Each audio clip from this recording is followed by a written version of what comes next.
wabarakatuh. Jumpa lagi dengan saya Pak Supriyanto, owner Kebun Anggur Impor Jakarta, Kebun Anggur Papan Atas. Nah, kali ini banyak sekali ya para pecinta pemula ingin menanam anggur impor menanyakan, Pak, bagaimana cara menanam yang aman ya? Menanam anggur impor yang aman terus 95% yakin berhasil tidak mati. Nah, ini akan saya tutorialkan pemirsa ya, kebetulan di pot ya. Sebenarnya nanam anggur di pot bagus, di tanah pun bagus. Yang penting cara menanamnya pemirsa yang paling bagus, yaitu kalau kita menanam di lahan tanah ya, seyogianya tanah itu lebih tinggi daripada tanah yang lain. Kalau pas datang hujan atau mungkin banjir, dicari tempat-tempat yang kira-kira tidak terendam air. Itu yang paling penting kalau di tanah pemirsa ya. Terus kalau di pot, mau nih karena lahan nggak ada, keterbatasan lahan, menanam di pot pun juga bagus. Yang penting potnya bawahnya lubang pemirsa ya. Ini lubang. Jadi lihat lubang. Karena kalau dia buntu ketika disiram airnya akan menggenang di dalam dan menyebabkan akar busuk. Nah, bagaimana caranya menanam yang paling bagus? Nah, ini kita tutorialkan. Pertama kali kita siapkan arang kayu percaya. Ini arang kayu. Bisa dilihat. Arang kayu ya. Secukupnya saja, nggak harus banyak-banyak.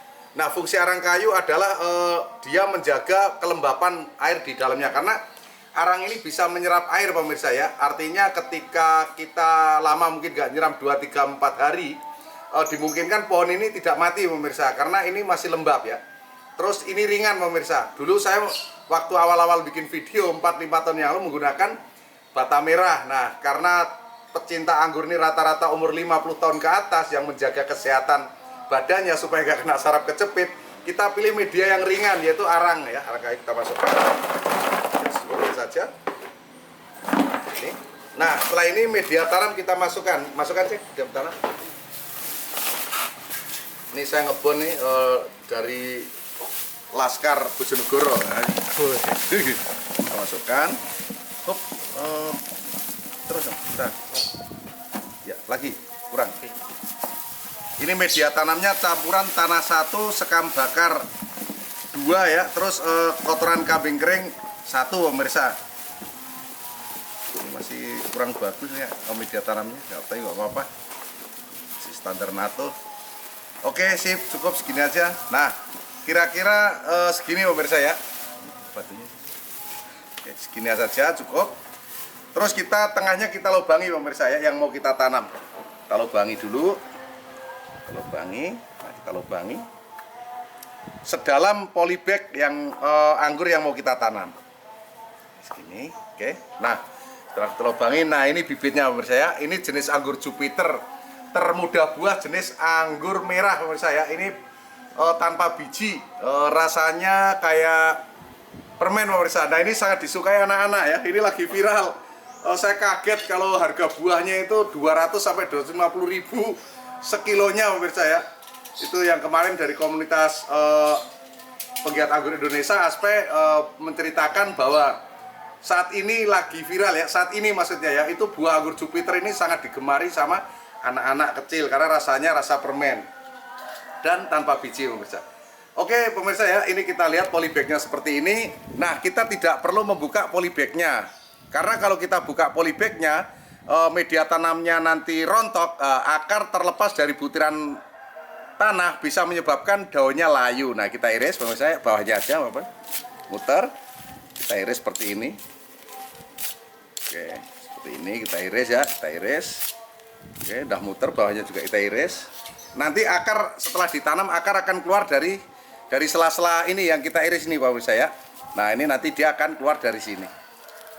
Dan jangan takut ya, setelah 1-2 tahun ini akan luruh menjadi tanah pemirsa. Jadi polybagnya nggak ada lagi ya. Kita masukkan, setelah kita masukkan pemirsa ya, kita masukkan seperti ini. Oke, terus kita uruk dengan tanah yang tadi. Oke, seperti ini. Nah, setelah ini yang paling penting adalah disiram pemirsa ya, disiram. Secukupnya saja. Ini kita siram cukupnya.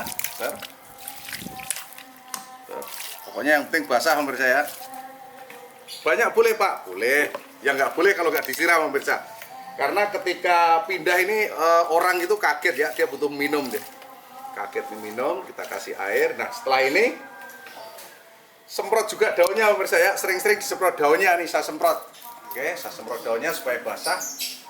Karena kalau dalam perjalanan beli, umpama nih contoh dari bibit dari Kebun Anggur Purjakarta, yang beli bibit orang Sulawesi, orang Ambon, orang Irian, orang Bali, orang Aceh, Medan, Kalimantan, itu biasanya 3, 4, 5 hari perjalanan daunnya agak layu pemirsa ya. Nah, supaya daunnya cepat subur kembali, cepat sehat, dia sering-sering disemprot. Berapa hari Pak sekali? Boleh, sesukanya.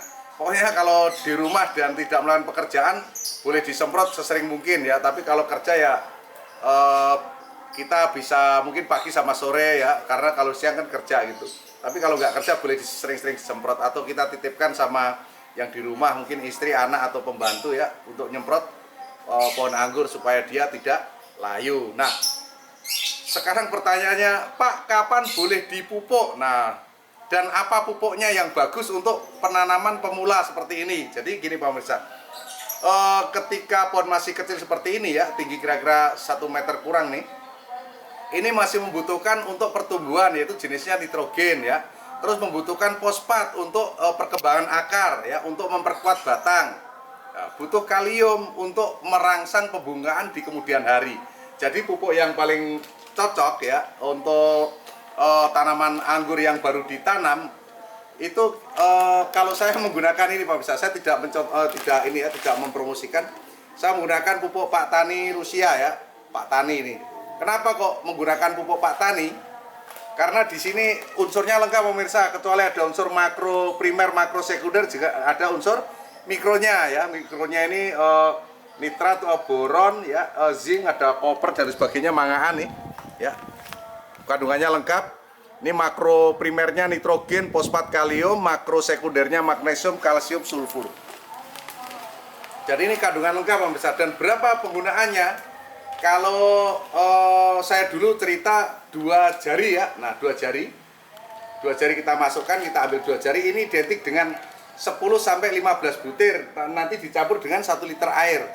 Tapi kalau takut ya, paling gampang-gampang menggunakan sendok pemirsa. Ini kebetulan sendok makan nggak ada.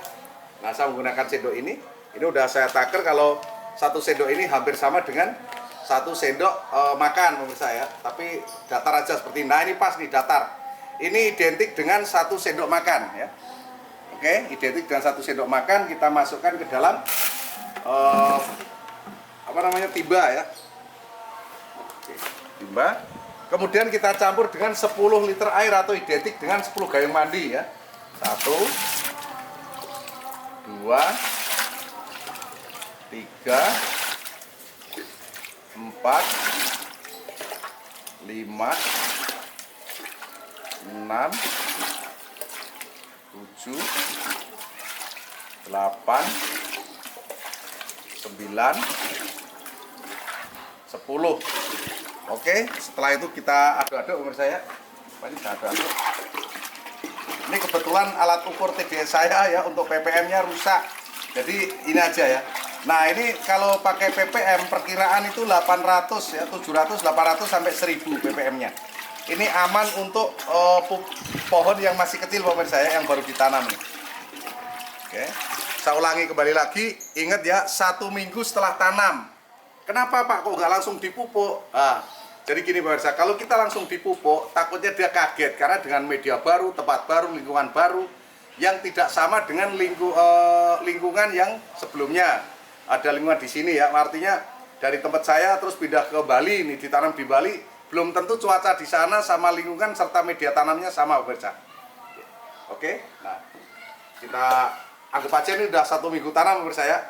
Cukup 1 gayung, nah, 1 gayung kita siramkan muter pemirsa. Seperti ini secukupnya aja. Nah, setelah itu bisa dilihat minggu berikutnya ya, ini akan subur atau diem saja. Jadi biasanya setelah dipupuk menggunakan NPK, 1-2 minggu ke depan dia kelihatan daun-daunnya segar, terus tunas barunya muncul, terus tunas-tunas airnya ya yang ada di ketak-ketak daun ini melakukan pertumbuhan. Tuh. Terus Pak, kalau nggak dipupuk apakah pohon anggur bisa hidup? Bisa pemirsa. Kenapa? Karena di media tanam ini udah ada unsur-unsur nitrogen, kalium, fosfat. Cuma ya kita harus mengerti, artinya gini, kalau saya menanam pohon Pak, pertumbuhannya lambat, berarti medianya kurang nitrogen. Terus Pak, pertumbuhannya cepat tapi batangnya kecil, berarti di media tanamnya kurang fosfat ya. Terus Pak, buah saya udah ditanam udah setahun tapi nggak bunga-bunga, berarti di media tanam kurang kalium pemirsa ya. Nah, itu yang perlu diingat, itu gampang ya. Jadi nanti bisa WA di saya kalau mungkin kurang jelas, bisa WA di 087 888 700 600, ada di kanan bawah ya pemirsa, atau di deskripsi, atau bisa datang langsung di Kebun Anggur Impor Jakarta, Jalan MKV1 Gang Film nomor 9 RT 02 RW 04 Kelurahan Jagakarsa, Jakarta Selatan. Mapnya Kebun Anggur Impor Jakarta buka setiap hari jam 10 sampai jam 5 sore ya, setiap hari kecuali tahun baru, hari Raya Idul Fitri, Idul Adha, dan 17 Agustus itu libur. Selain hari itu insya Allah kita buka. Dan di sini udah ada 5 karyawan yang sudah profesional. Nah, yang datang ke sini boleh nanya apa saja tentang perawatan, pembuahan, pemupukan, obat-obatan dan sebagainya, di sini lengkap. Oke, terima kasih. Semoga Indonesia suatu saat swasembada anggur merah susu beruang, jangan nyerah, tetap berjuang. Yes. Assalamualaikum warahmatullahi wabarakatuh.